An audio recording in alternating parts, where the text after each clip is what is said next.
What if I were to suggest that you play a key role in the awakening world?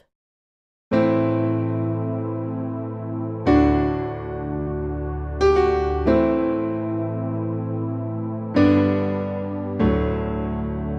that you are watching this because you have heard the call.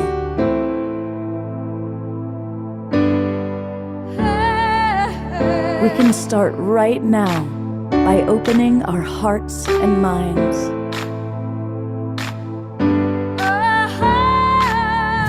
Welcome to the awakening world.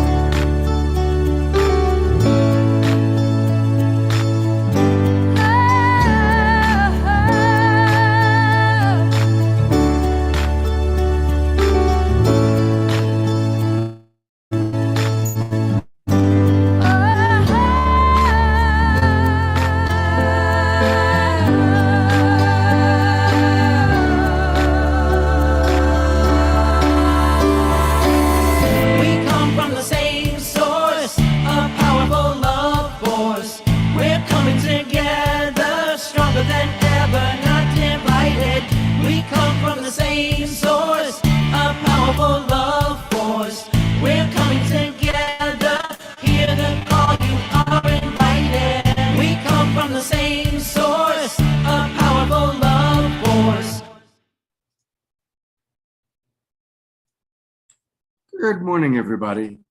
I'm Coach Scott Thomas, your host for today's show, along with my co-host Krista, who you'll meet in a moment. And welcome to the Sacred Sunday edition of the Awakening World. All weekend long, we've been exploring the theme of relationship as a spiritual practice. And as one of my mentors used to teach me, if you want to change the world, change your relationships.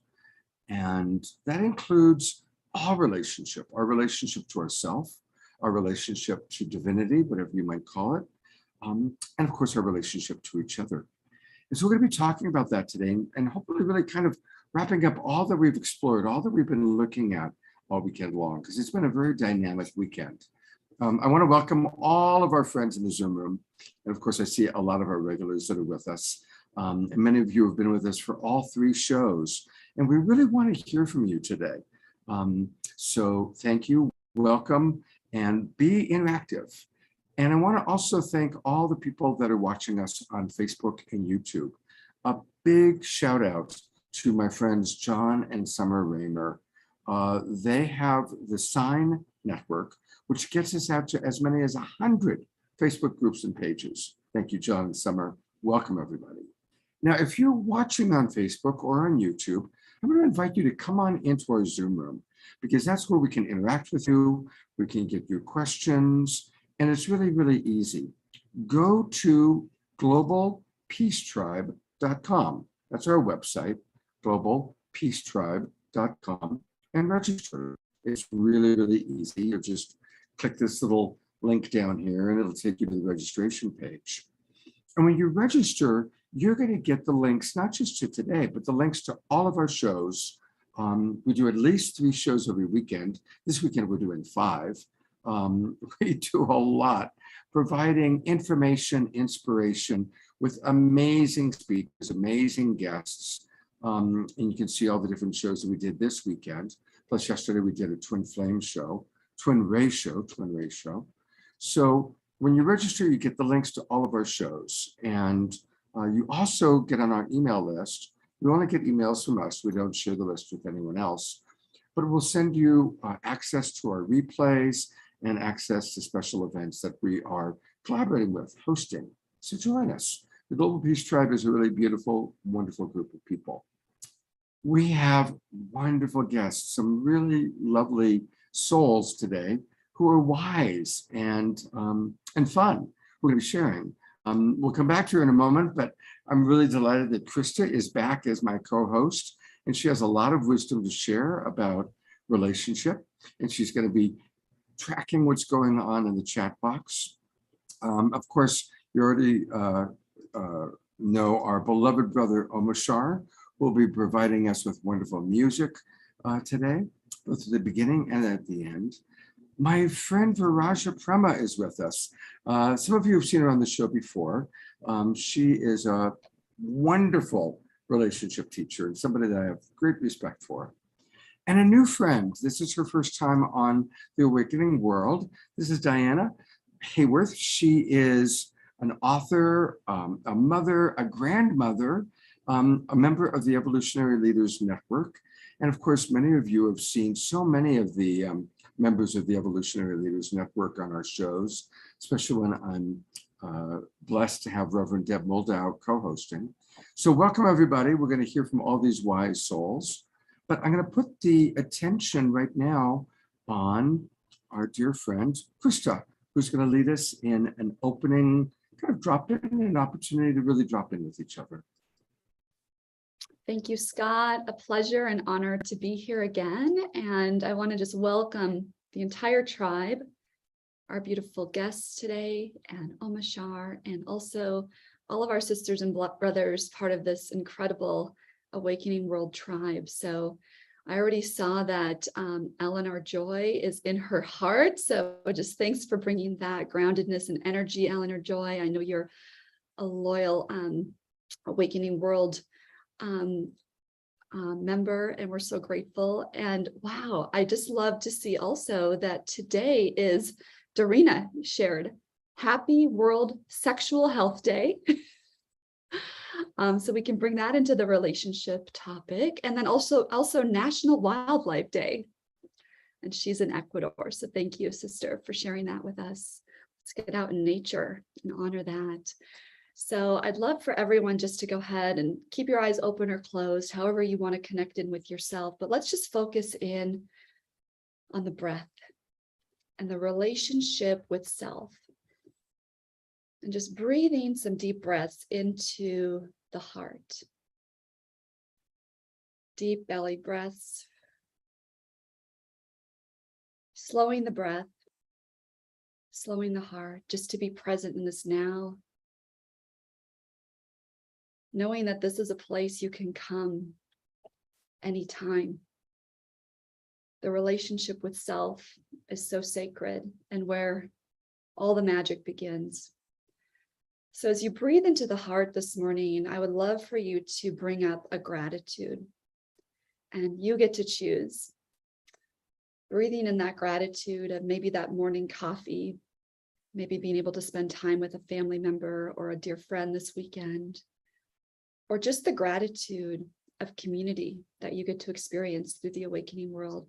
So just take a moment to anchor in that gratitude, whatever that might be for you, and just continue to breathe that in. And now let's go ahead. Let's amplify it times 10. Amplify that gratitude. And just start to feel that effervescent sensation in the heart center as every cell expands. Gratitude is the highest state of receivership. And now let's go ahead and just take that level of gratitude and just share it with our Mother Gaia, just sending it down into the earth through your sit bones or through your feet, however you're connected and grounded onto the earth right now. And just expressing our gratitude to the Mother. And just the gratitude that every single day on this planet, we are supported by her. Even when we think we're alone, even when we think things are going wrong, she has been there supporting us every single breath. And now just envision that beautiful golden cord of light from your heart reaching down into the crystalline core of Gaia, anchoring it in, and just envision that golden cord wrapping around the crystalline core, grounding you, connecting you to the energy of the earth. So anchoring that in. And then let's go ahead and receive from Gaia. Let's go ahead and anchor all that back into the heart center and thank her for her support and love.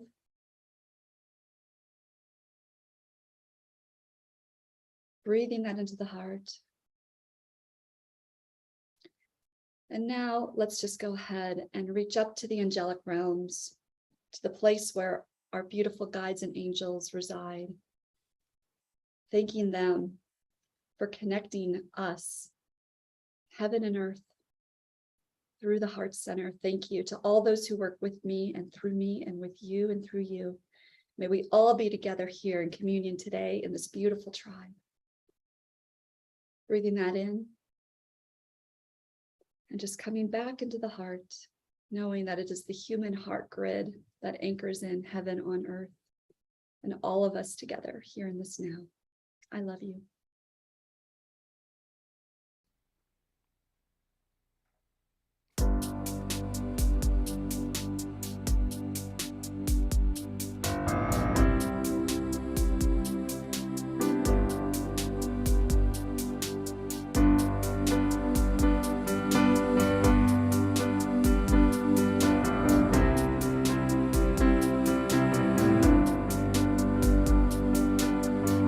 Spirit divine, come to me, feeling love, healing me. Open my heart, allow me to see beauty and love surrounding me. We are holy, holy, holy. We are holy, holy, holy. We are holy, holy, holy. We are holy. Sing with me. We are holy, holy, holy. We are holy, holy, holy. We are holy, holy, holy, holy. We are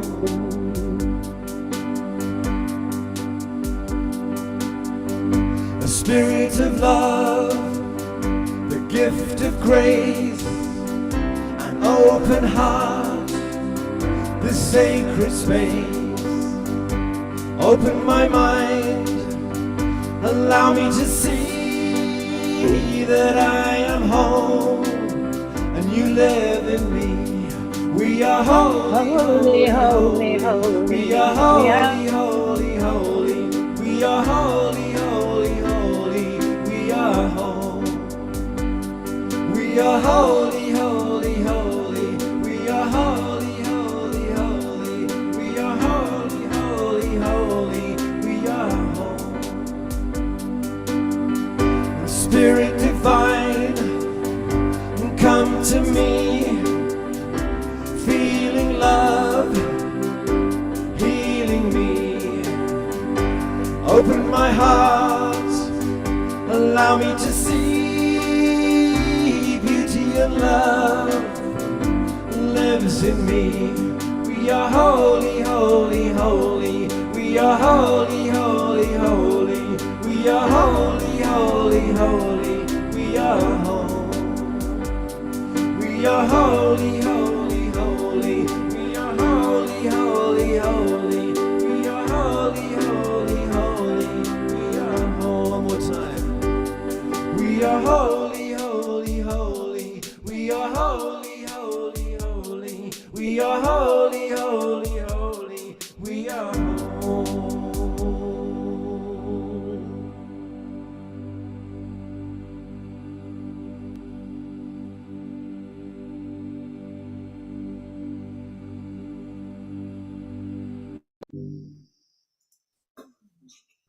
That's all Twinkle, beloved brother Omar Shah.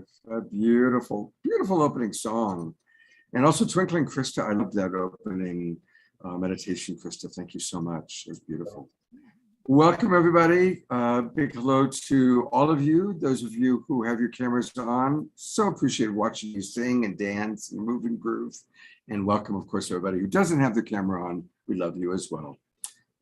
And we'll be hearing more from beloved brother Omar Shah a little bit later. But a reminder, we can always support Omar Shah by going to Bandcamp. If you go to omarshah.bandcamp.com, that's where you can find all of his wonderful music, and including a lot of the songs you've heard him play on this show.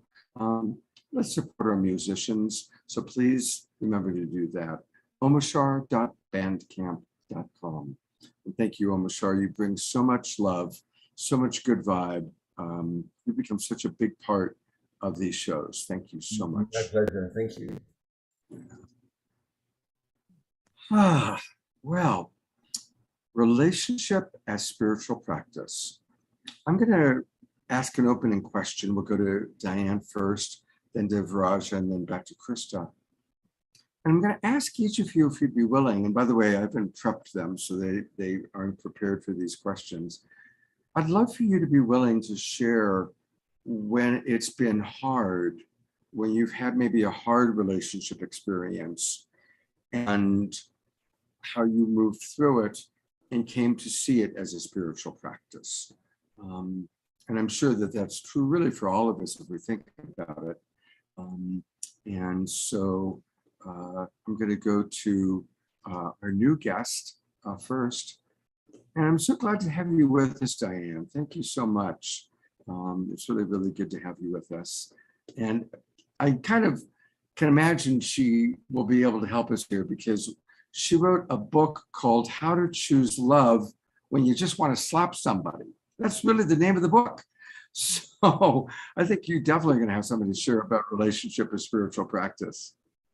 Oh, thank you so much. And thank you for that beautiful song. Oh, that is just a beautiful lead into this whole day. So, and the wonderful meditation. What a joy to be here and to talk about something that is so near and dear to my heart. I shared with Scott and all the guests today that I actually have been married 3 times. And I don't necessarily recommend it, by the way. But that has been my spiritual path.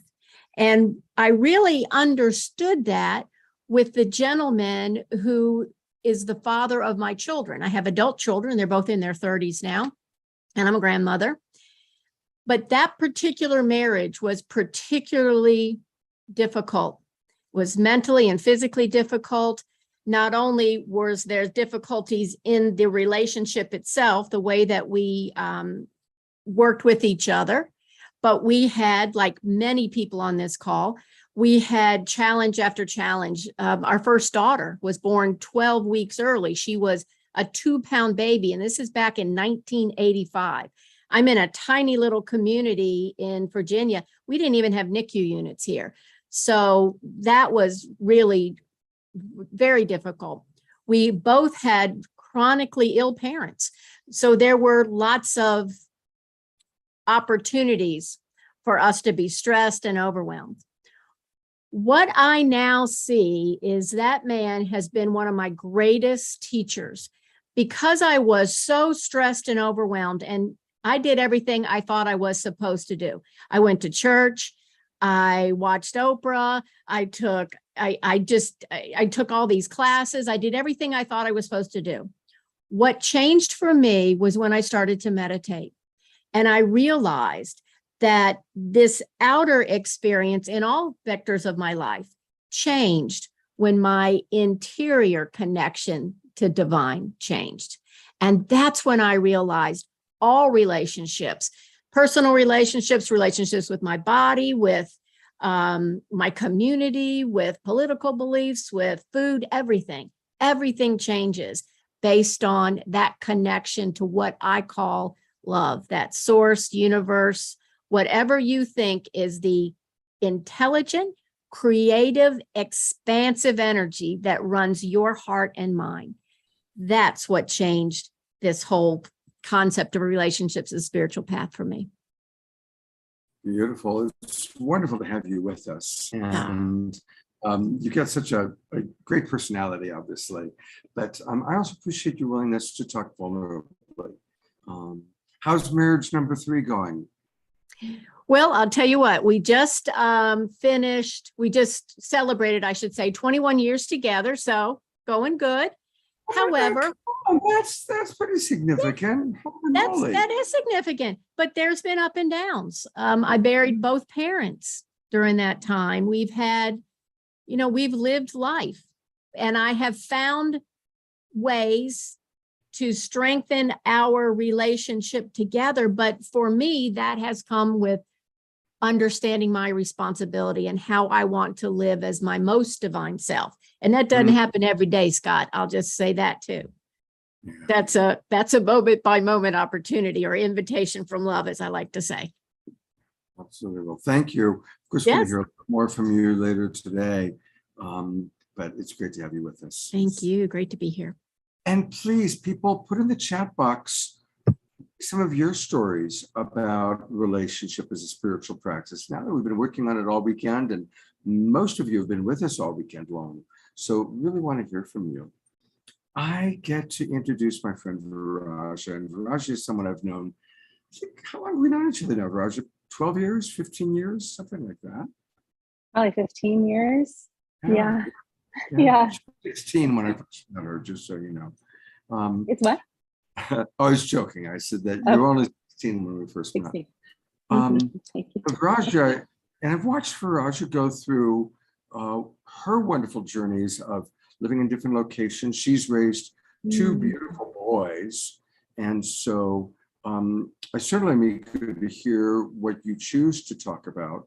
And if you wish to talk about raising the boys, that certainly at some point today is something that I'd love to hear, because you've been single through some of those times, but I also know you were able to craft a beautiful, even living in with the father of your children, even though you were no longer together as romantic partners. You lived together, you collaborated, and I've really always respected and admired your ability to do that. So I want to acknowledge that, Viraja, and just turn it over to whatever you want to share about relationship and spiritual practice. Thank you. In fact, this right here is from my youngest son and I playing, and his head comes up and hits my head. And we have this moment of like, I go, oh, my lip never wins. It's like this part of the manifestation of the dynamism and challenges in relationship.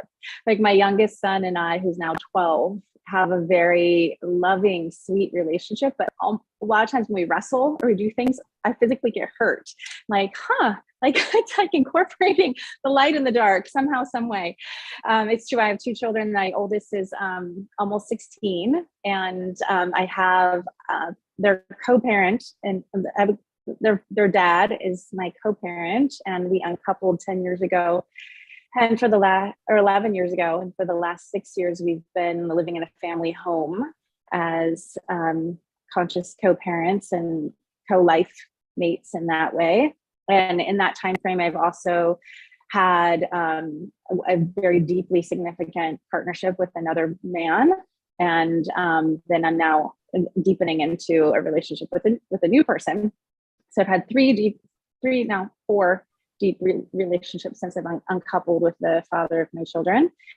And there's so much to share. You were asking the prompt at the beginning of like, what's been hard, devastating, traumatic, that we can utilize as, I say, as the fodder, the fuel for our awakening and our healing. It's even just the uncoupling with the father of my children. That was, there was 5 years of each of us going deeply into our own processes and deep healing, and a lot of anger. And the anger wasn't necessarily even really truly about the other. It was about the parts of ourselves that were needing to get that grit to be able to know ourselves more fully, and to get more home and more whole and more autonomous.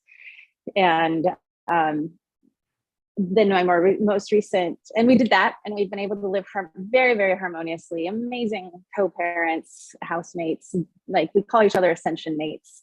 We are not romantic life mates or sexual partners, but we are like family. We're beyond family at this point. And the most recent romantic partnership I had was amazing, and it was also very hard when it ended. But I had a male elder reflect back to me, and it was like, look what you've created, Viraja. And I was like, oh shit. Like, it's really not that word, but it's the deep like taking accountability for like, oh, it's not really them. It's like, I've created this scenario. I've chosen to enter into these dynamics.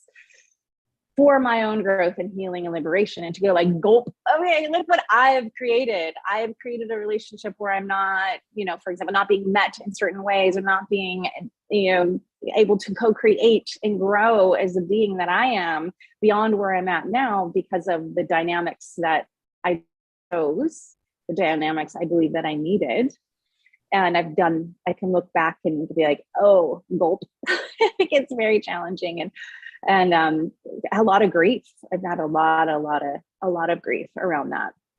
And so my more recent kind of emerging back into, I'll call the dating scene, was just like a couple months ago. And I was meeting people, and actually like 2 days, and I was like, they're amazing. And does this fit what I really want? And, there's lots of reasons we can unpack of like maybe why I've chosen the other things that didn't fit that, worthiness, past trauma, resentment, belief that I couldn't. And now it was like, oh, like they're amazing, but they don't meet me in these certain ways, and my worldview and life experience. And that's really important to me. So continue like, okay, I'm the creator, and what's important to me as I am moving forward in my life and my choices for me and for my children and for my soul's expression on the planet. So it was fascinating. Within like 1 week period of time, like I had a date with one person, and I was like, he's amazing, but he's not all this. And another person, like, he's amazing, but he's not all these other pieces that are important to who I am. And then the third person I came connected with that week had all the things that were important to me, and ironically had the name of the first person and the birth date of the second person. So I was like, wow, okay. The name and the birth date, and has 100% of the things. And I'm like, okay, I am tracking and paying attention to what I'm creating. Wow. Yeah. And also life is a journey. We are living in a time, first of all, not that long ago, people only lived to be about 50 or 60. We're all going to live to be close to 100. And also before, it was very much about finding a partner, having children, raising the children, running the farm, running the ranch, running the family business. And we're in a different world now. And I think so many of us do have multiple partners. Diane, 3 husbands. I've had many, many loves in my life, including my wife who passed away. Mm-hmm. So, it's okay that we have many multiple deep loves, and then they run their course. And sometimes a deep love relationship might only last a year, but it's a powerful, wonderful, difficult year of growth, learning. That's, been the way for many of us, I think. I definitely want to hear more from you about raising your children and all of those dynamics.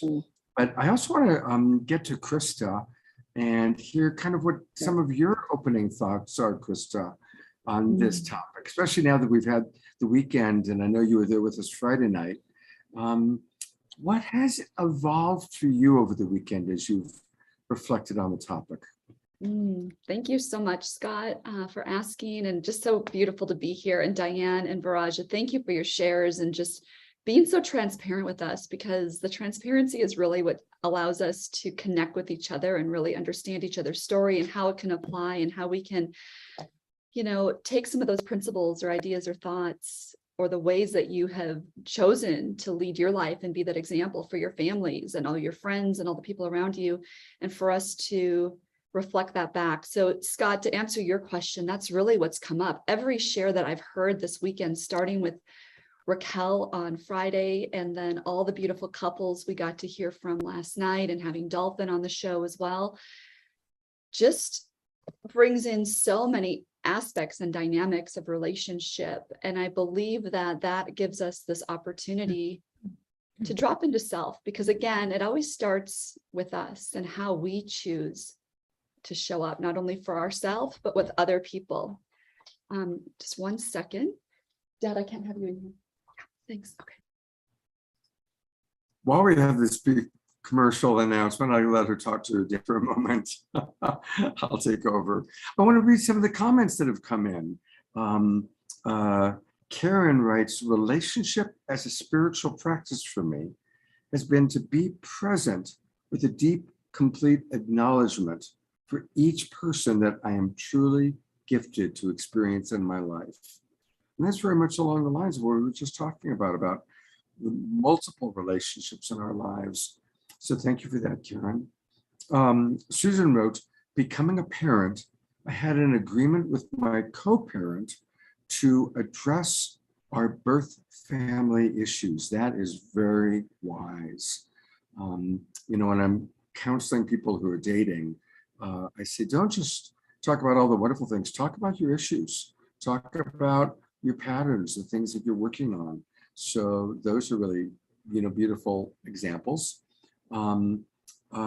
Jeffrey writes, relationships are what we do as we do being human, our rock tumbler to polish us in our lovolution. Absolutely, beautifully stated. And Dorina, and I always appreciate what Dorina has to say. I appreciate what all of you have to say. Dorina writes, it is interesting the spectrum of conversations around relationships and sexuality that are occurring around the globe. That's right.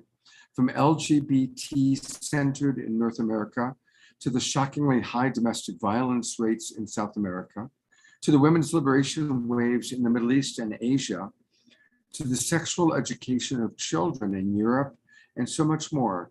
And yet it all starts with our inner conversations, our beliefs, healthy boundaries, healing the early childhood trauma, social programming, and harmful beliefs. Very, very beautifully stated, Dorina. Thank you for that. And I'll read one more from Omashar, and then it looks like Krista's back. Omashar says, I have two, we're about to learn a little bit about Brother Omashar that we may not have known. I have two children with two different mothers. Both mothers remained my friends, and we co-parented our children mostly with grace and ease. That's a blessing. My second child, I became Mr. Mom, as her mother wished a little more space to be in her own life. So thank you, Brother Omashar, for sharing. I'm going to bring you on for a second, Omashar. Thank you for sharing that. You are welcome. It's been an interesting road, and as I mentioned, as I revealed last night on the program, it's been almost a decade that I've been in partnership with myself only.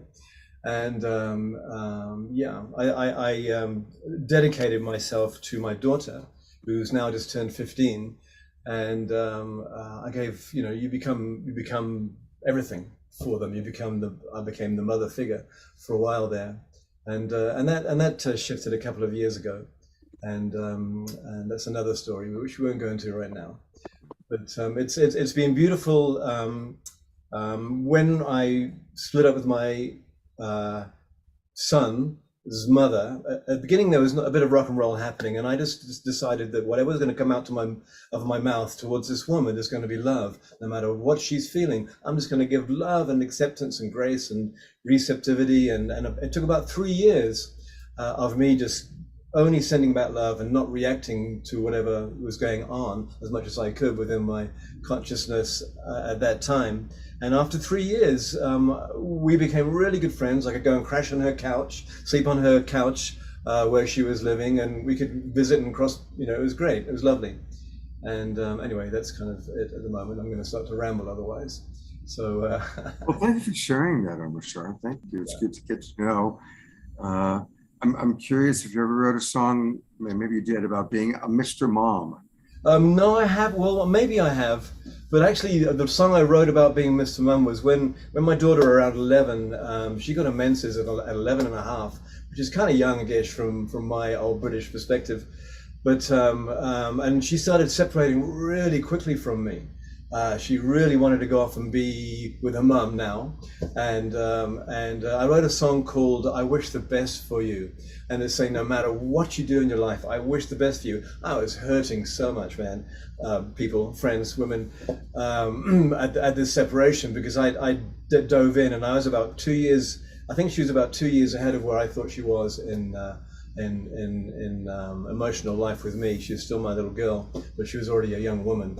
And so in response to this pain, I was thinking, I'm just going to go, okay, what do I do here? Do I cling or do I let go 100%? And I thought, okay, I'm going to let go 100%. And I wrote a song, which I may play, Resurrect. And it's I Wish the Best for You. You know, the angels go with you. It's kind of it's a beautiful song, and that was my response there. So I look forward to hearing that song. And thank me you. too. It's a good song. Yeah. Well, thank you. I know that our friend Scotty Satori says I have the same story as Omashar. 13 years professionally single. My daughter and I have the best relationship ever. So that's very beautiful. All right, well, we're going to go back to our co-host, Krista. And Krista, I know that you happen to be living with your parents right now, spending time with them in the summer. So there we go. You know, that might be a segue into our relationship I to think family. there are no mistakes. And I know I shared that last night on the call, Scott. And, you know, the topic that I wanted to bring in for what I wanted to share in response to when it's been hard in a relationship experience is really about holding an unconditional love. So yeah, I've had this opportunity to move in with my parents over the summer, and it's been so beautiful. And ultimately, you know, my biggest aha moment in my life around relationship is that when we do the inner work with ourselves, all of a sudden, all these other dynamics and other relationships start to shift. And you realize that, wow, when I change, others change. And that's been so beautiful. So there's been so much peace and harmony living with my parents. And we actually had this conversation just recently, a month, you know, between us, how easy it's been and how just fun it's been and how much we enjoy each other's company. So that's been so beautiful. And then also when things come up, you know, like boundaries with personal space and things like that, you know, I just hold unconditional love because I know that my dad is being so supportive of me being on this call and wanting to be part of it. And there was just a miscommunication. I had sent him the Zoom link to come in, and instead he opened up the door to the office. So all is good. And, you know, we just get to hold that love, knowing that his intention was just to be supportive and be part of the call. So, and in that too, I had something come up that was very challenging in a recent friendship. And I know we're talking a lot about different relationship dynamics here, but also with friends. I had a beautiful friend for about 6 or 7 years who's been very, very supportive of my journey to step into my own truth, to be self-employed, to do the work that I'm here to do.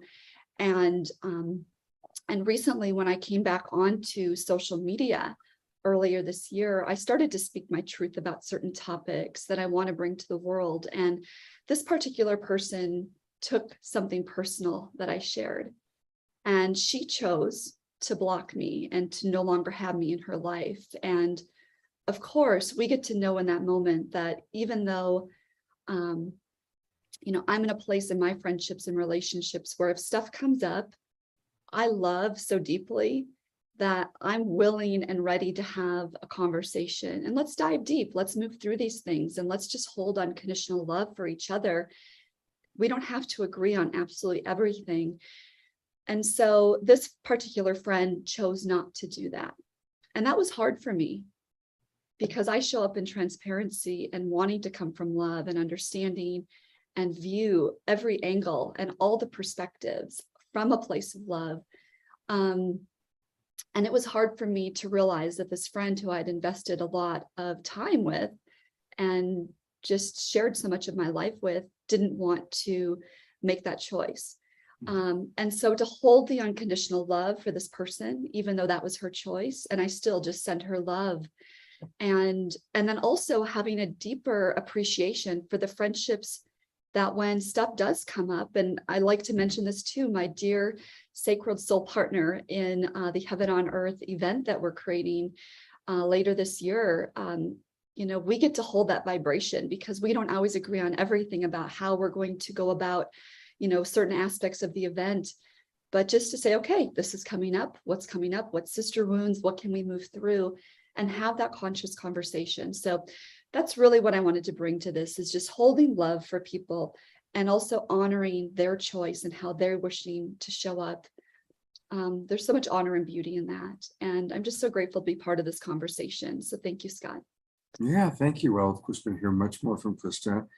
And I'd love to bring up the next question. I'd like to ask each of you, because you're all relationship teachers and coaches, what is a tip or a practice that you personally have used or do use that you'd like to share with our audience? And it can be a practice for how to manage any form of relationship, or how to manage a difficult relationship, or maybe how to manage a specific type of relationship with your parents or your children or the people you work for, the people you work with.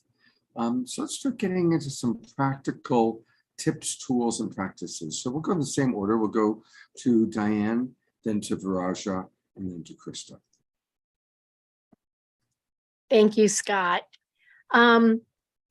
I use every day, multiple times a day, a practice that came through me. And this is just one of many, many tools that somebody can use, particularly when I anticipate a conflict, I'm feeling unsettled about something in general.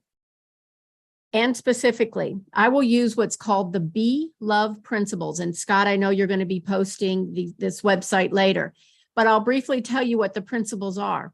The first is greet everyone with an open heart without an agenda. The second is see the divine essence in everyone and everything. Third principle, forgive quickly, completely, and unconditionally. And the fourth principle is remember you never left the light of the all. Now, I actually use this as a prayer before I get out of bed every morning, but even before coming to do this show, I went into meditation. Show me how to greet every single beautiful soul here with an open heart, without an agenda, without any preconceived notions, without any filters or baggage from my past, that I can see everyone soul to soul. And that has been a really pivotal way that I have shifted relationships, not only with individual people, but with challenges, with ideas, with situations. It has really been something that's helped me shift from an ego perspective, which is very constricted, to a much more expansive divine perspective on whatever I'm dealing with. Well, since you brought it up, I'm going to go ahead and go to your website. Okay.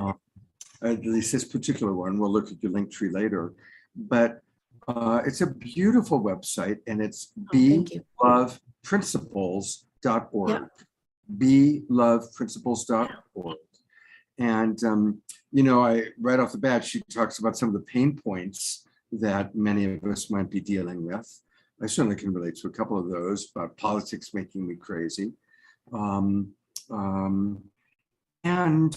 She, if you want, you can go deeper into the story of how she came up with that. But you did a small case study. Now I'm curious about this. According to the case study, self-love increased 14%, Yeah. feeling peaceful increased 17%, overall happiness 14%, life situation 17%, divine connection 29%, and overall clarity increased 60%. So now tell us about your case study. I want to be completely transparent. When I am in meditation, when I'm getting my messages, I would love to be able to tell you all that I do exactly what I'm told, but that's not the way it works. Not always. And in December 2019, I kept getting the message, we're going to do a case study on the Be Love Principles, to which I said, I don't have time for that. I haven't done a case study since, I was doing my MBA work in the 90s. But you know how spirit works, right? I kept getting this. So I was actually downloaded with a survey instrument and exactly how to run the study.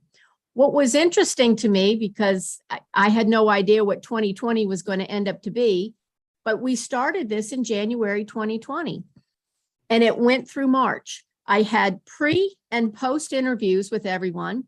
And then everybody filled out the survey instrument every week for 3 months. So remember where we were back in the early days of 2020. Here in Virginia, we were starting, maybe end of January, you were starting to hear about what was going on in Seattle. Certainly we're right down from New York. So as the first quarter progressed, those images were coming to us. Here in Virginia, we started to talk about lockdown in March. Nobody knew what that was going to look like. Nobody could conceive that the world would literally shut down, right? For what we were told was going to be a couple weeks, ended up to be months, of course. What was amazing to me about that study is everybody agreed to use the principles in whatever manner they chose to, 5 out of 7 days. And in a world where nobody had clarity about anything, their sense of who they were and what they were here to do and how they were here to serve went up 60%. I think that's pretty incredible. And it speaks to the divine nature to me of this beautiful set of statements. They use them individually. And here's a tip. One of the things that I do regularly, and I have my clients do, is look in their own eyes in the mirror and say, show me how to greet myself with an open heart, without an agenda. And we go through that way. So nobody was more surprised about those than me, actually, Scott, when I put all that stuff together.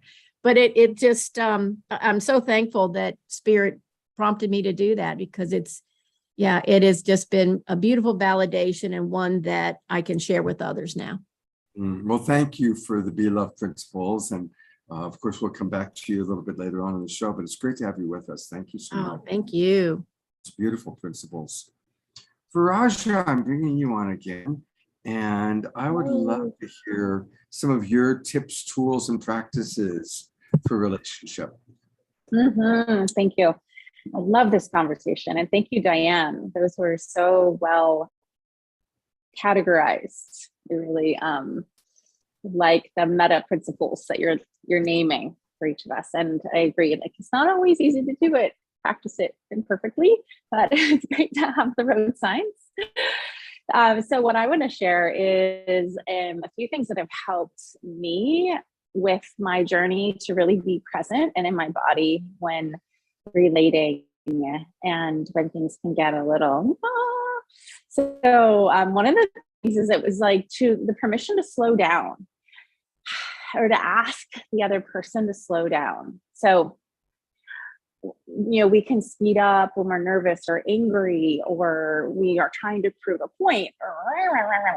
So it actually was a big growth and learning for me to be able to acknowledge, well, I need to slow things down.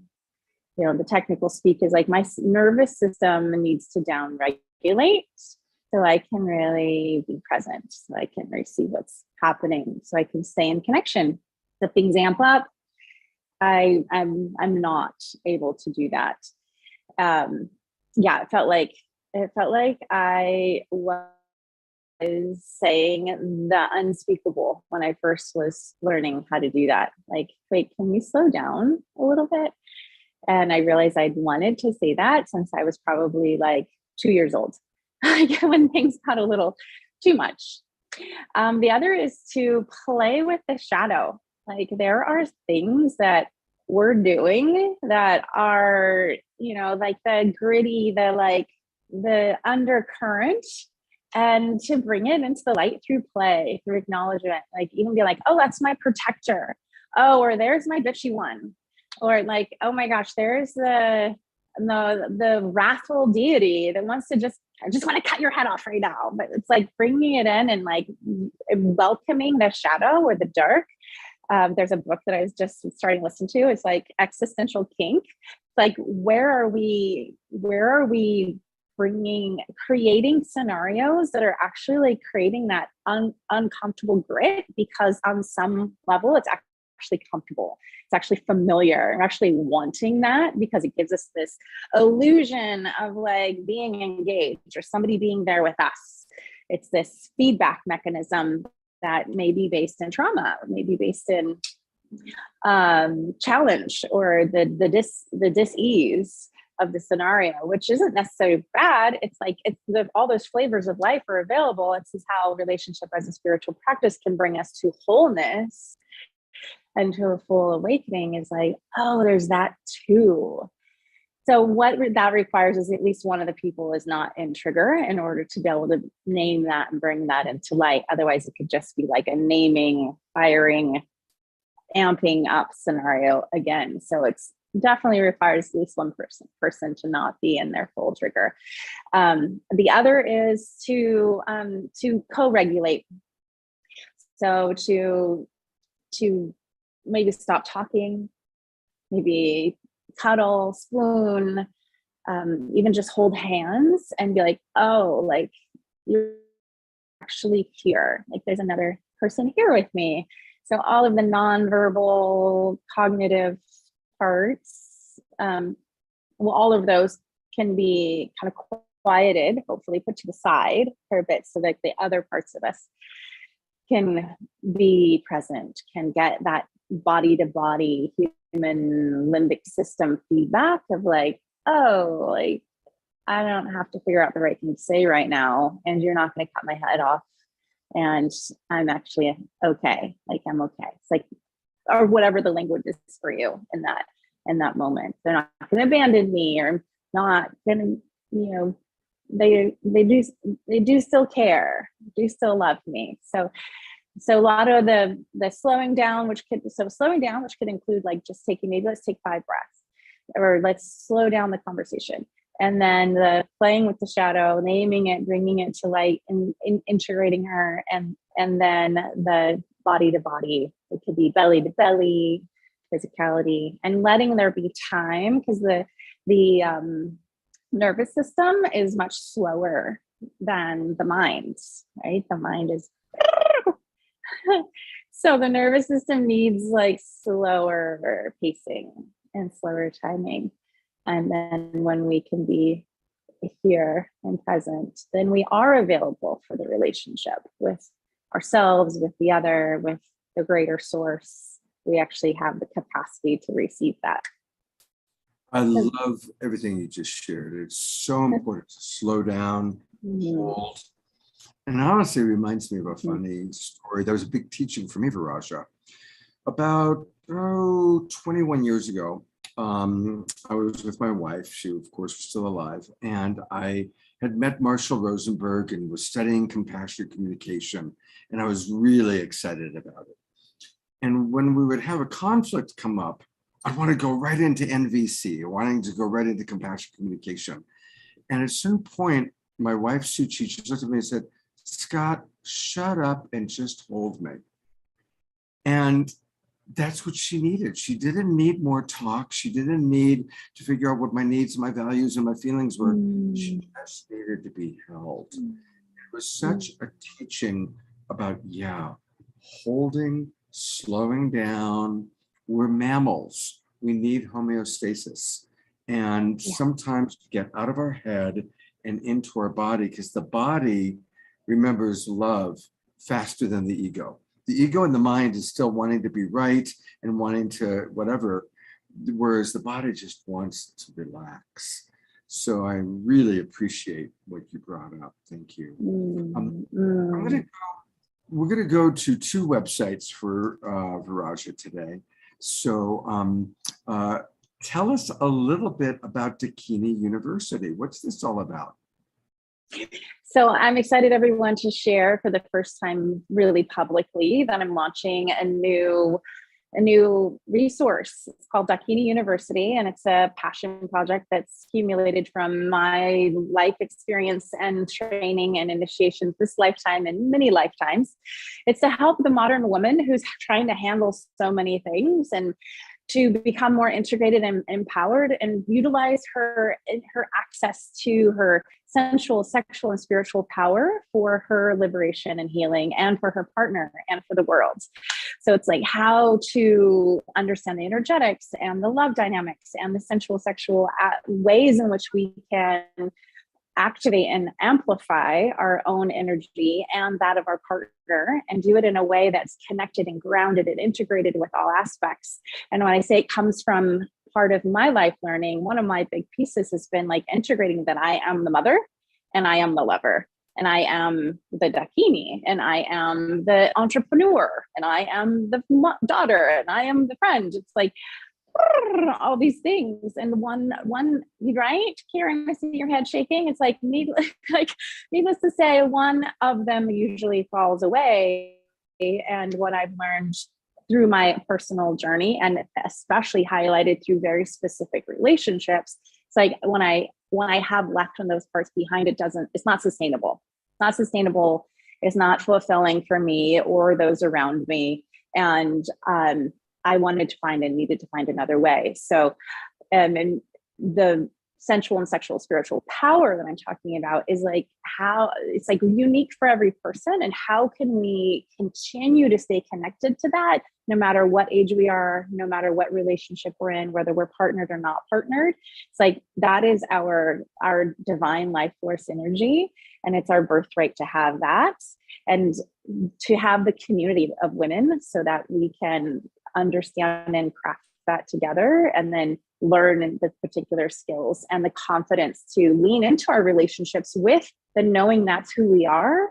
And then it evokes the best in our partner as well. Like we get to recalling or continue to call the best in each other out. So it's a more proactive, conscious co-evolution. Beautiful. Great work. And of course, we'll hear more from Viraja a little bit later on in the show, but congratulations on Dakini University. That's very, very Thank you. Very, very cool. People are applauding and cheering. Yeah. Thank you. Very excited. Krista, wow. Well, you know, again, tips, tools, practices, and you know, something that you meant that you wrote to me about today.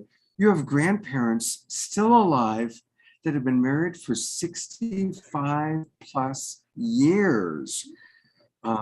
So I just want to acknowledge that's incredible. That's amazing. That's how old I am, actually. Wow. Yeah, that crossed my mind last night when we were hearing from our beautiful couples that we were watching the recordings. And I thought, wow, there's just so much wisdom in, you know, with time on this planet and with being in relationship. And, you know, and I think just as much as people learn from being together that many years, you know, I also think about Diane's story, you know, how much you learn from even shorter relationships or multiple relationships. So, you know, there's just so many ways to look at it. But yeah, there's, you know, my parents have been married almost 43 years, and my other set of grandparents before my grandfather passed had also celebrated a 60-year anniversary. So just beautiful to be witness to such long-term loving relationships and being so close to family these years.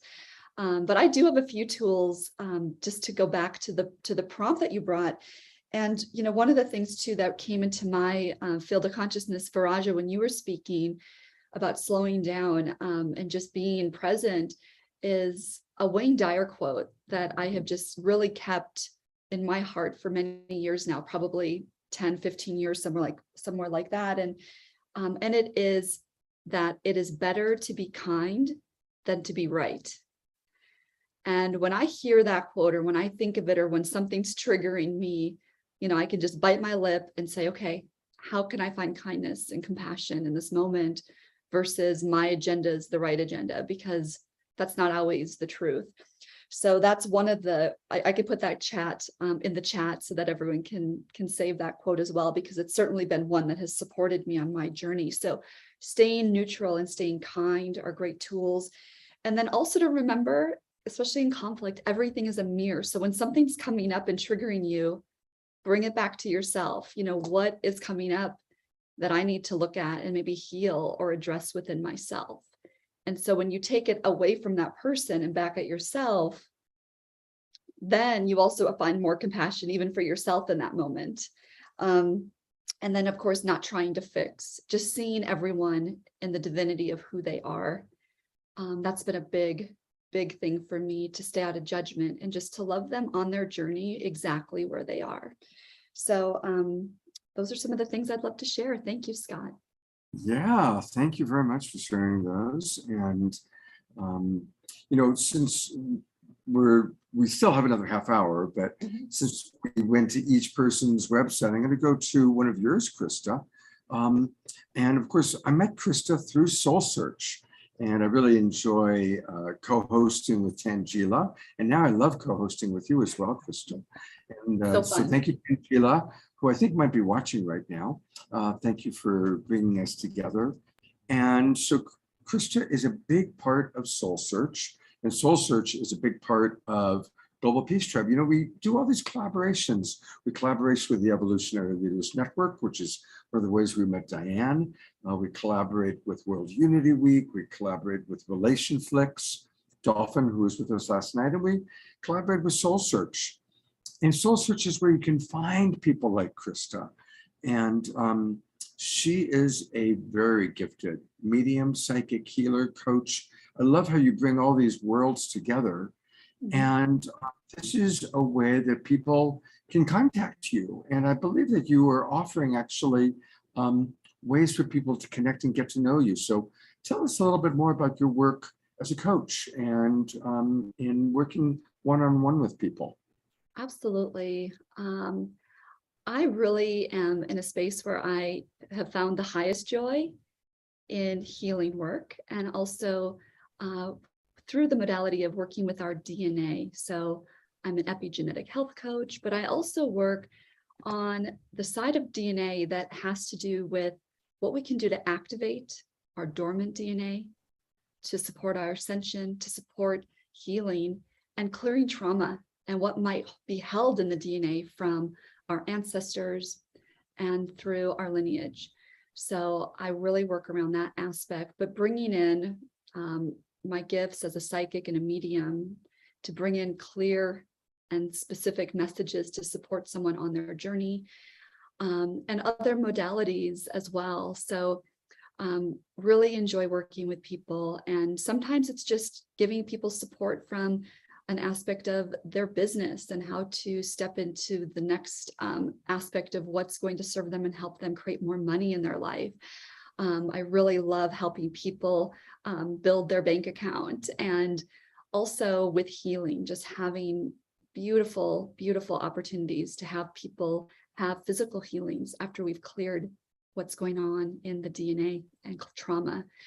So actually this weekend, I do offer a beautiful coupon for the Labor Day weekend. I'm going to offer 111 off, 111 off any sessions with me. And you can just contact me direct through the Soul Search website. And I also have a complimentary exploratory call if you'd like to get into a little bit deeper conversation about some of the coaching programs that I offer as well. So thank you so much. Appreciate the opportunity, Scott. Yeah, it's great having you with us. Thank you so much, Krista. Well, I want to offer a couple of tips and tools on my own. I'm a love coach, so I got to offer a couple here, right? I want to talk about when someone comes to you and gives advice, especially if it's for those of you that still have parents that are alive. When your parents are giving you advice, or your brother-in-law is giving you advice, or a friend is giving you advice. And what is very common is somebody comes and they give us advice, and we hear it as judgment. And maybe they're saying it as judgment, when are you going to do this? And you should do that. And we hear it as judgment. And it's perfectly human to go into a reactive, defensive place. But the ninja move is to notice that, take a breath, maybe give yourself that emergency dose of self-empathy, and then thank them for their care. Thank you, Mom, for how much you care about me. Thank you, brother-in-law, for wanting to improve the quality of my life. Flip into just appreciating their intention to improve the quality of your life. And it's a good tip to really put into your consciousness, because it is pretty common that people give us advice and there may be judgment that we hear or judgment that is in that message, but really underneath it, if we can just acknowledge appreciation, going back to Krista's beautiful opening meditation of gratitude, learning to be grateful at all times and expressing gratitude.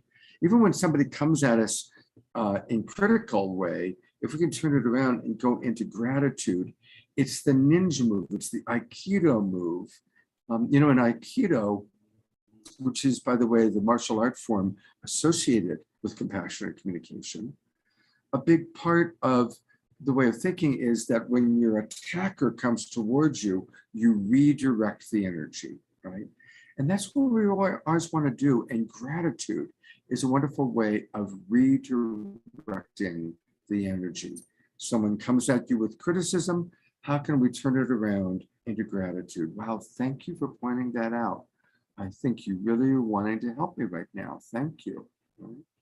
So that's my little ninja tip and tool. All right, we've got about a half hour left. I mean, we don't have to end exactly at 11:30, but I want to ask, we'll go one more round with each of our presenters. So whatever you want to speak to. I know that Jeffrey had asked a wonderful question about how to consciously uncouple. And if everybody else wants to address that, I'll do that at the end, because I work a lot with people. I'm right now helping 2 couples consciously uncouple. So that's something that I can certainly address. But if anybody else wants to address it, great. But there's so many other relationships we can talk about, including our relationship to the divine. So we'll go same order. Diane, love to hear what you'd like to share. Well, this has been such a deep, rich conversation. So thank you, everyone. And for all the comments, I just want to thank everybody and acknowledge how that all adds to this energy today. So first of all, thank you very much for that. When it comes to conscious uncoupling, whether it's romantic partnerships or even business partnerships, could be all kinds of those sorts of things. One of the practices that I go to is I ask myself, what does love look like here? Love for myself, love for the other person, love for whoever and whatever's involved. And how does love move me forward? This isn't the love of attachment. To me, this is that energy of love that is inside of all of us, that is intelligent. That's one of the things that has really helped my relationships evolve. Understanding that love is intelligent, expansive, and creative, and it can guide me in ways that my ego personality self would just never see. So that is one of the ways that I would approach all kinds of relationship opportunities. And I look at those actually as invitations from love. I do believe there are gifts in each of these invitations. I will say that sometimes the gifts seem to be wrapped in ugly paper. I'm not going to lie about that. But I can always see that there is an opportunity for love, no matter what the situation. Does that make sense, Scott? Absolutely. Beautiful. Beautifully put. And I've never heard that before. Love sometimes wrapped in ugly paper. Yeah. I've never heard that term. Yeah, before. the gift of love, not love. Love's always beautiful, but sometimes that gift doesn't seem to be in pretty paper. So, but still a gift. Yeah, exactly. And it is a constant practice of learning what veil am I seeing this through. I talk a lot about our veils of past pain, and I think it's important for people to really spend significant time self-reflecting. What are my veils of past pain? When I see a certain person or have a certain situation and that veil of past pain comes down, learning how to be aware of it so that we can lift it and see that person or see the world more clearly. So, your love wrapped as a gift in ugly paper is another way of noticing that. It's like, okay, is there love inside here, even though it's coming in a form that's not quite what I was expecting or doesn't fit my preferences. I like that. Doesn't fit my preferences. That has happened quite often in my life. And it was only in retrospect that I could see the gifts. I mentioned earlier, my daughter was born 12 weeks early. I would not wish that scenario on anyone. And yet I had a near-death experience that literally changed my entire life as a result. I had an angelic visit that changed my whole life. There were and I have a very healthy 37-year-old daughter who's gifted me with this beautiful grandson. So many gifts that I could not see in the moment, but in retrospect, I see. Absolutely, same thing. The hardest things in my life, as I get further away from it, I see it was my greatest teachings. It was, what helped evolve me. And Omashar is bringing up a good kind of aspect to this, seeing the divine in each other. And there's a wonderful practice, I've mentioned this on previous shows, to reduce judgment of another person. A practice that I've been using for a long time is when I notice that I'm judging another person, I can take a breath and think to myself, there's God fully experiencing itself as Donald Trump. Or we can take it a step further, there I am fully experiencing myself as Joe Biden or Hillary Clinton or whoever we might get triggered by. And I'm using political figures because often we can get triggered by political figures. And so just recognizing that it's life experiencing itself as that person, or myself, if you ascribe to the oneness perspective of life. So those are ways that we can see the divinity in others. And that's actually the second principle of the Be Love principles. See the divine essence in everyone and everything. And I would encourage everybody to spend a week looking in your own eyes in the mirror and seeing and experiencing your own divine essence. My experience has been the more you see yours, the more you see it reflected. Beautiful. Well, again, to remember to find all things Diana, I want to go to your website. And Diana she uses Linktree. We like Linktree. We like Linktree. Linktree is great. It's great. And what Linktree is, everybody, is it's a place where with someone like Diana, who has so many different things that she's doing, can put all of her different websites, all of her different projects and programs. So again, it's in the chat box. So it's, in her case, it's Linktree/Diane L. Hayworth. Do you pronounce it Hayworth or Haworth? It's Hayworth, and actually I'll put something in a lot simpler. It's actually morefromdiane.com will take you there. So that's the easy way. I'll put that in there too. Great. And thank you. You did my name correctly the first time, Scott. Thank you. Okay, great. And so many different things. I'm just curious, look at this. All the different YouTube TV shows, things that she's done. I clicked on that. I haven't looked at it before, but look at that. She's got a lot going on. I'm going to subscribe to your channel here. Oh, yay. Yay. And hopefully you'll be able to add this to that list. Oh, Diane, it'd be my thank you so honor much to. for being with us. It's wonderful to meet you, a fellow evolutionary leader, which I love that network of people that we get to be a part of. So thank you. I'm on Soul Search as well. So we are paths crossed many ways, and it has been just a delight. On Soul Search. I didn't know that. Wow. All right. Yeah. All these different ways we come together. It's quite beautiful. Thank you. Thank Diane. you. We are going, of course, to Viraja. Viraja, I'm curious, what else do you want to express and share today?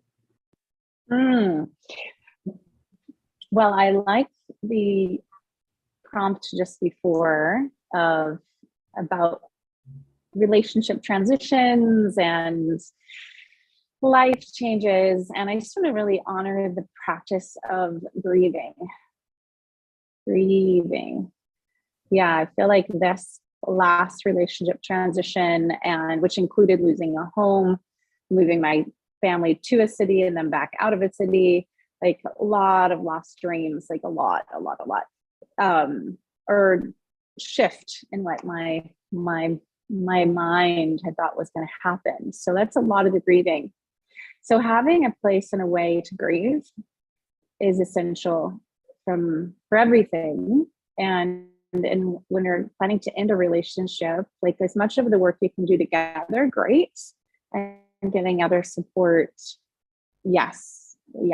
Like, because we're designed to grieve with others and with community, and for it to move through our entire body and out of our nervous system so that we can be clean, clear to create what's next and to fully integrate the lessons from the prior experiences. So including acknowledging like what was so amazing, like what was so amazing from the relationship, like letting the heart and being really acknowledge that. And like, what did we learn? Like, what did we learn? What was new? Like, what were our new edges? Like I had the experience for the first time of dating somebody who actually had children, which was such a journey to have his side healing, where I could come in and we can actually meet and create a relationship, which was so important to me, so sacred. And then when our relationship shifted, and it's like I wasn't only grieving like the man being, it was like the children. Like my mama heart was like, whoa, in this territory I'd never known before. So many things. And then if possible, you reunite at times to do grieving together. Like we have done 4 different rounds or more of grieving together post relationship transition with my last relationship, and having each, like being in a place where we could like hold the other while they're crying it's a phenomenal gift. Phenomenal gift. And I feel like as I say it right now, my heart's like, ouch. But it's good ouch. It's like that growing ouch, the thing they say, like your heart breaks because it's breaking open, right?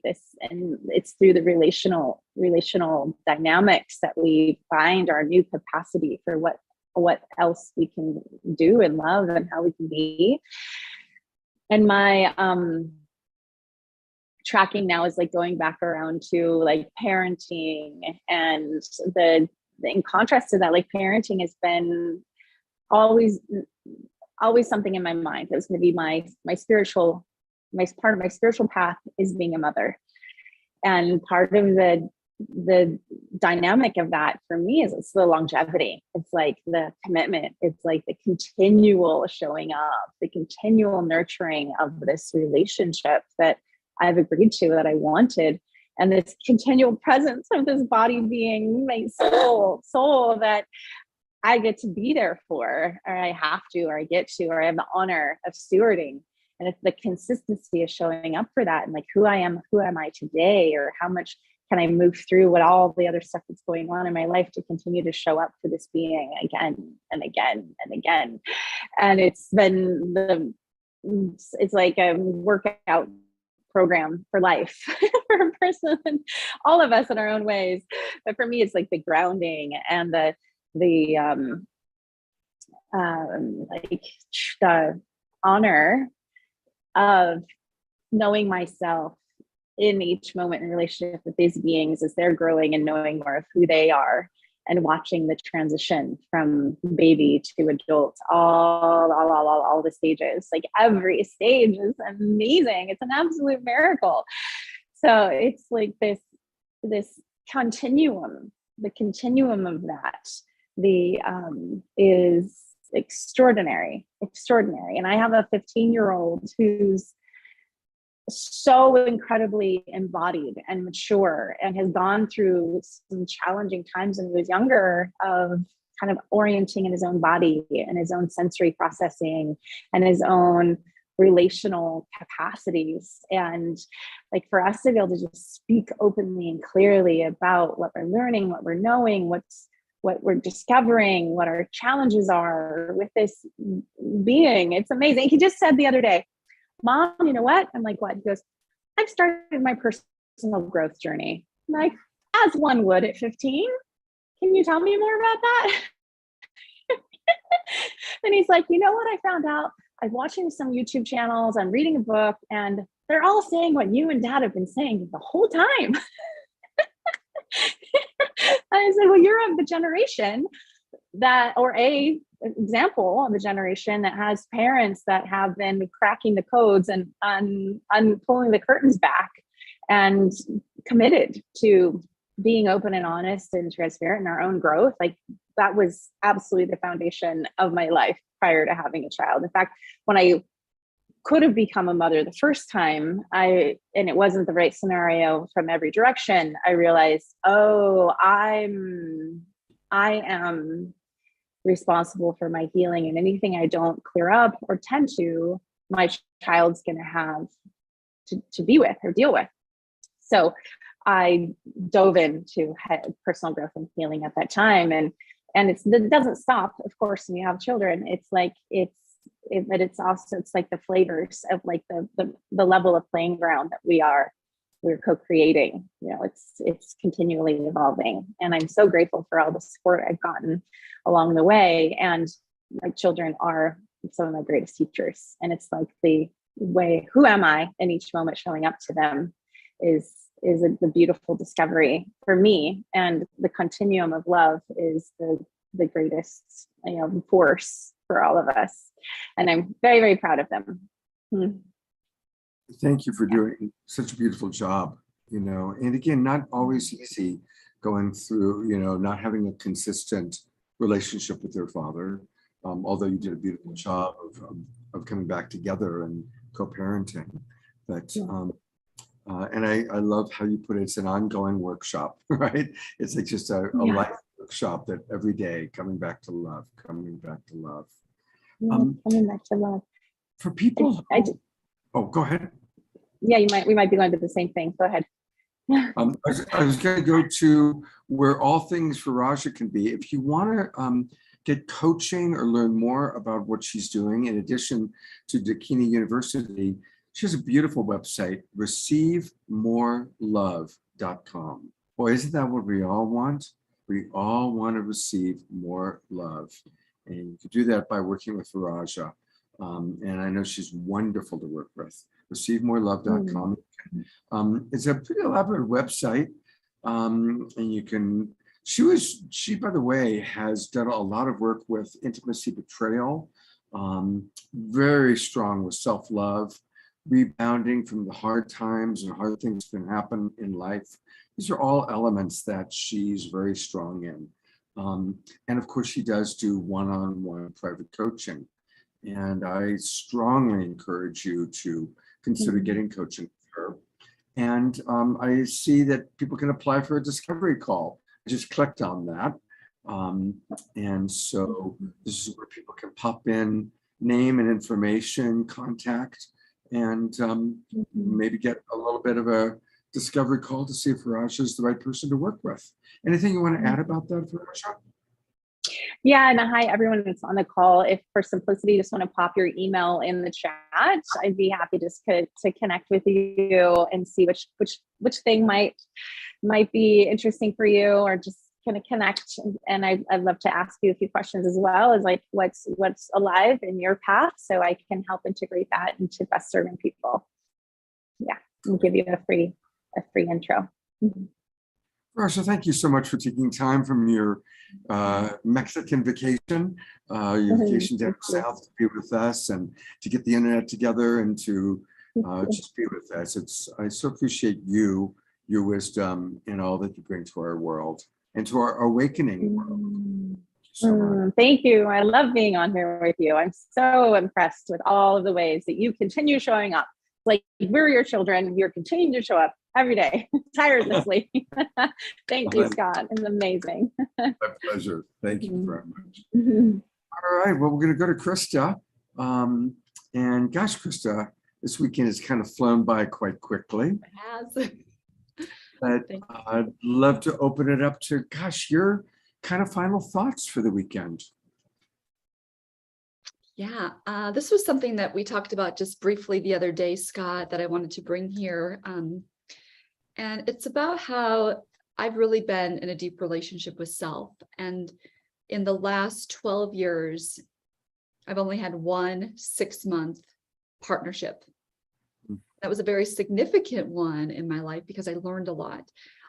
Prior to that, all of my late teens and 20s, I had been in a relationship nonstop. So what I want to bring, and I'd love your comments and maybe a little dialogue on this, Scott, as a relationship coach, but I put myself a little bit in a box that I needed to be in a relationship with myself to move through certain things. And I believe that there is, I don't want to say believe, but I know in my heart that there was wisdom that I did gain as far as getting to know myself at a much deeper level and moving through my own wounds and the things that I needed to heal to become, available to be an amazing partner to somebody else. On the flip side, what I'm realizing over the last couple months is that thinking that I have to achieve or do a certain thing or have some certain success or have something set up in my life in order to have a beautiful partnership has been untrue. And so I just wanted to bring both sides of that and have maybe you comment on that, because it's been a big liberating thing that why did I think that, or why did I have to move through that? But, it is what it is. And now I'm at this place where I have that deeper realization. I love your vulnerability in bringing that up, and certainly with myself and very much in coaching people.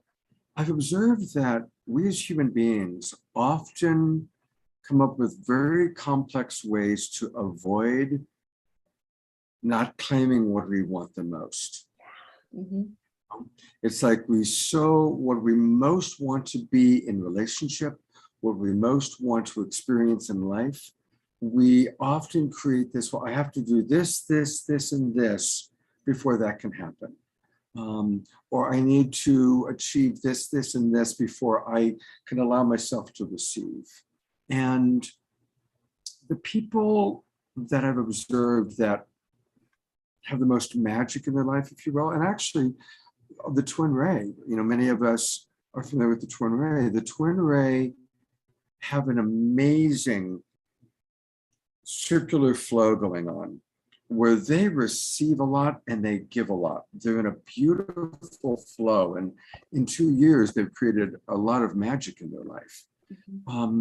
They're very, very generous, and they're also very receptive. And so I would say that taking what you brought up to all of us, what is it we really want in our life? And to what degree have we put blocks to receiving it? I'm not worthy, I'm not ready. Now, the other side of it that I also want to acknowledge is the value of discernment. And I've been single for 3 years, and I've actually been happy. I've had a good 3 years. I'm happiest when I'm in a healthy relationship.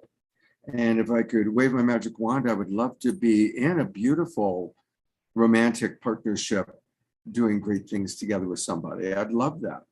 But I also have recognized I'm at a time in my life where I'm really in discernment.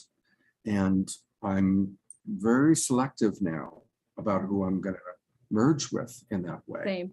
So finding that balance of being open, receptive, and available, but also being discerning. Because obviously when we were all younger, we just jumped in, it's like, we would jump quicker into relationship. We would jump quicker into that merging experience because it feels so good to merge with another human being. So I'd say just let's all reflect on where are we with really being open and available, and where are we with discernment, the discernment piece. So I said a lot, and I'm curious how that lands for you, Krista. Yeah, in fact, it all just resonates so deeply with me. And so thank you for all your comments. And I just know I'm exactly where I'm supposed to be. And having, deeper realizations as I'm on my own journey is just such a beautiful gift, right? And, as a coach, I also have a coach.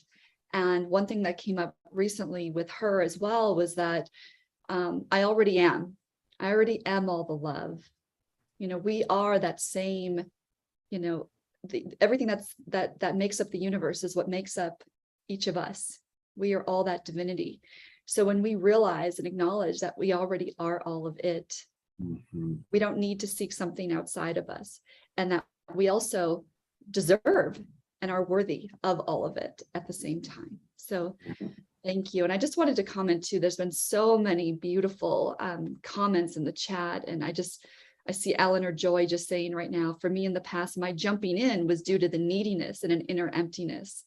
And of course, Eleanor Joy, it's, as you realize that too, you develop that more deeper discernment and wisdom over the years. And now you're grateful for that discernment and the love affair that you're having with your own divine self. And I think that's beautiful. And Jeffrey saying, I'm just where I'm supposed to be. And you know that because that's where you are. How beautiful. And George is coming in right now too. Immortal and eternal physically. This is what the twin way offers and their understanding. And that is beautiful. They did bring that up yesterday as well. I think that was incredible. While you're still on camera, I want us to talk about 2 retreats in Sedona that are happening. So, hey, everybody, pack your bags. Sedona is going to be a place to be in from like mid-October to mid-November because there are a pair of retreats that we are both very involved with. And the first one will be the first Global Peace Tribe retreat. And I know that some of the people that are with us today have already registered for this. Really excited about it. And there's a beautiful picture of Nicole and Krista, along with the picture of me with Tangela. Deborah Giusti will be there. Omoshar will be there. And it's going to be a really powerful, powerful time. Join us. It's built around the Super Conscious Music Festival. It's built around a psychic fair. We're going to have about a dozen play shops with people like Krista and Raquel Spring and Tangela and myself teaching play shops. And we're going to gather together for 3 meals a day where we all can eat together, play together, spend time in nature together. It's going to be powerful. So definitely, if you haven't already registered, please join us. Please register. We have a wonderful woman who is our cosmic concierge. You met her last week on the Awakening World, Luana. And she's going to be helping people work out their travel plans. So if you have any questions, private message me or go to the website, email us. We want to make it work for everybody. And then there's a second retreat, which I'm going to let you talk about, Krista. So people may just want to move to Sedona for a month. I'm going to be arriving just right after mid-October and just staying probably right through Thanksgiving. Yeah, absolutely. So excited to do that. Yeah. So Nicole Keating and I have come together in the spirit of co-creation to create the 1111 Gates of Heaven, which is going to be the most exciting manifestation portal of this year. And this was something that we received in a download in March. And so we've been planning this event for everyone to come together for a very experiential event to embody and access heaven on earth. And we know heaven on earth is not a place we're going, but it is a realm and it's a choice that we get to choose. And we are all coming together, the spiritual seekers, the healers, the guides, all the light leaders to activate these codes in this powerful manifestation portal. And we're going to have incredible speakers and inspiration and many people that we've met here through the World Awakening show and through Soul Search. We're actually going to have Raquel Spring be there to talk a lot about the Aquarian age and how we, show up and connect individually and also in the collective as humanity rises into this new age and the golden age. We're going to have a cosmic costume ball where we can come as the god or goddess that we are, embracing our divinity. So we just want to play also in this energy and bring us together and realize that we are in a place now. And of course, Scott, your initiative here with the Global Peace Tribe and the Awakening World Show is proof that we don't have to do it alone anymore.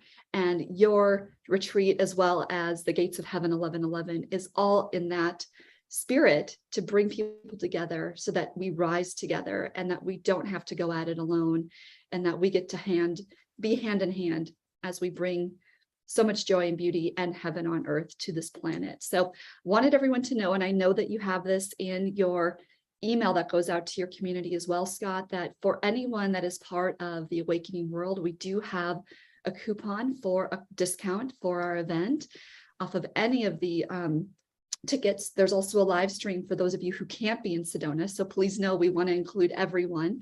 And the code is Awakening, and it's for $80 toward your ticket. And also I know that will go out in your email, Scott. So thank you for the opportunity to share. If anyone has questions, reach out to me. We'd love to have you there. Beautiful. Thank you so much, Krista. And thank you for being my co-pilot this weekend. I've really enjoyed working with you. Yeah, it's been so fun. Thank you so much. Let's do it again soon. I'd love that. Good. All right, I have one last announcement, and then we're going to go to Omar Shar for our closing song. I'm almost a little somewhere shy around this. Tangela and Alan Steinfeld asked to interview me for a project they're putting together. So we've scheduled it actually for this afternoon. So if you have questions for me, instead of me being the interviewer, I am the interviewee. It's going to be at 4:00 this afternoon with Tangela and Alan asking questions. Tarina already sent some wonderful questions in that I passed on to them. So I don't quite know beyond that, other than we're going to come together, and I guess I'm going to go a little bit deeper into where they want to go and where you may want to go. So we'd love to have you all join us. I'll put the Zoom room into the chat box. It'll also be on Facebook if you just want to just watch it. So that's kind of a unique something happening this afternoon. All right, well, thank you everyone for being with us. And I love all the comments that have come in, and so appreciate all of the people that have been with us. I'm gonna bring them on one more time. Of course, my wonderful co-host, Krista, my longtime friend, Viraja, Diane, wonderful new person, and of course, Omar Shar, our beloved musical house musician. Let's all twinkle, everybody. I'm going to go to gallery view so we can see everybody twinkling away. And turn your cameras on, everybody, because as Omar Shar plays music, I love to put the camera on everyone as we all move and groove and commune to the music of Omar Shar. Okay, I'm guessing that's my cue. That's your cue, buddy. It's funny. I'm in my room at home, but I feel it's so at home as if I'm in a room with all of us here on the Awakening World. It's almost like, okay, it's my turn. And this song is called "We Feel Love." Every song of mine is about the divine love within us, and this is about coming out of the sea of illusion, coming into your heart and realizing, my goodness, I am a sovereign being, and I can do this, and I do have the courage to change. And so that's where this one's coming from. And oh yeah, it's on my, I think it's on my This Beautiful Garden album on Bandcamp. All right, press a few technical buttons, and here we go.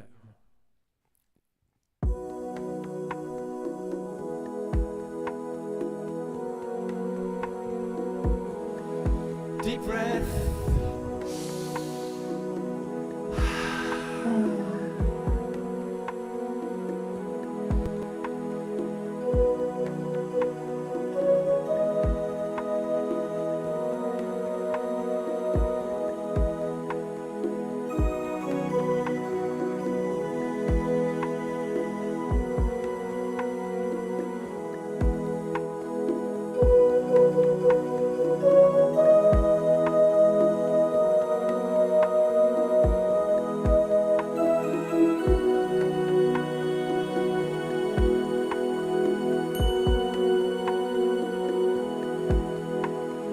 Lost in a sea of illusion,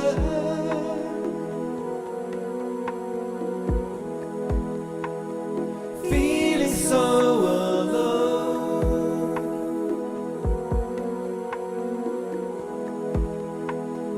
lost on a wave of confusion.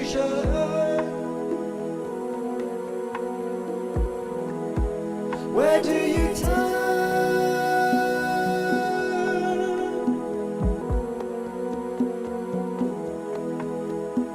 Flow with the tide of completion.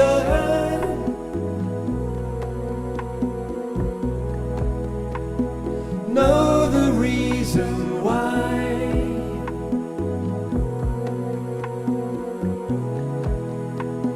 Drink in the waters of healing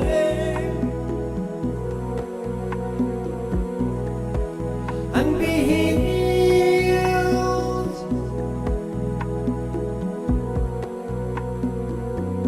We're coming home to the part of us that's waking up.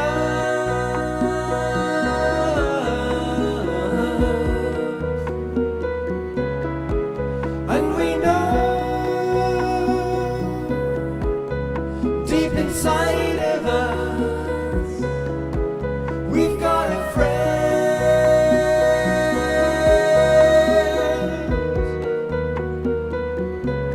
and we remember the design of our lives. We remember the desire in our hearts, and we feel love, and we feel love.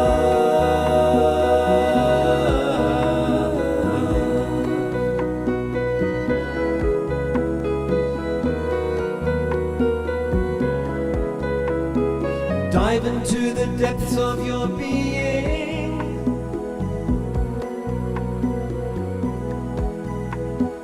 Know that all is well.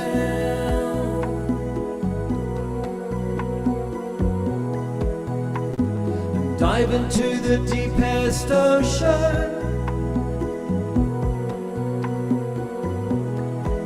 and see the truth.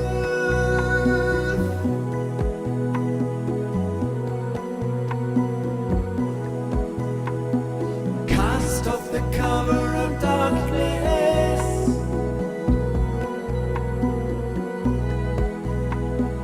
Free yourself from fear.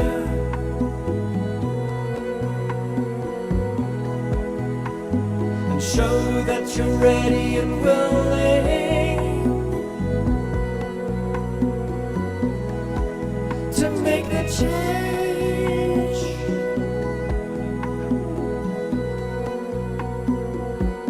We're coming home to the part of us that's waking up.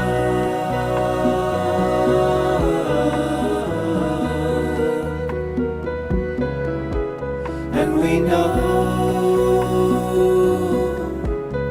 deep inside of us we've got a friend.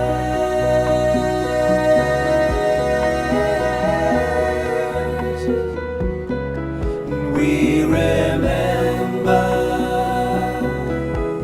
the design of our lives. We remember the desire in our hearts, and we feel love, and we feel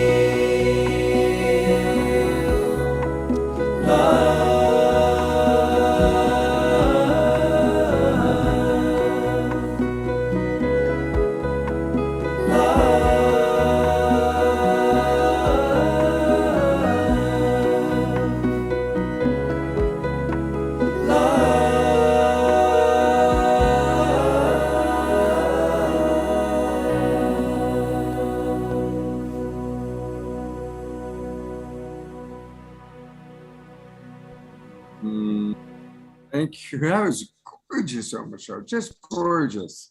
Thank you. Giving Talk about gorgeous. Look at all these beautiful, beautiful Aren't we beings. gorgeous? We are gorgeous. We are gorgeous. Look at how beautiful everyone is. My gosh, I'm going to actually take a screenshot of that. Smile, everybody, smile. And I'm going to post this. It's beautiful. Thank you so much. All right. Well, it's been a lovely show. Thank you again, brother, beautiful brother Omashar, for all that you do. Always. And thank you, everybody, for being with us. Hopefully, I'll see many of you at 4 o'clock this afternoon. I'm not That's quite right. sure. The deep dive into Scott. That's what it's. Oh, gosh. I'm a little nervous about that. I know, right? All right. Well, I always like to close with a gallery shot. So there's everybody. Thanks again for being with us. And we look forward to seeing you, whether it's this afternoon or next weekend. Or by the way, next weekend's theme is we're celebrating unsung heroes who are creating the new paradigm. That's next weekend's theme. So see you all next weekend or this afternoon. Take care, everybody. Much love.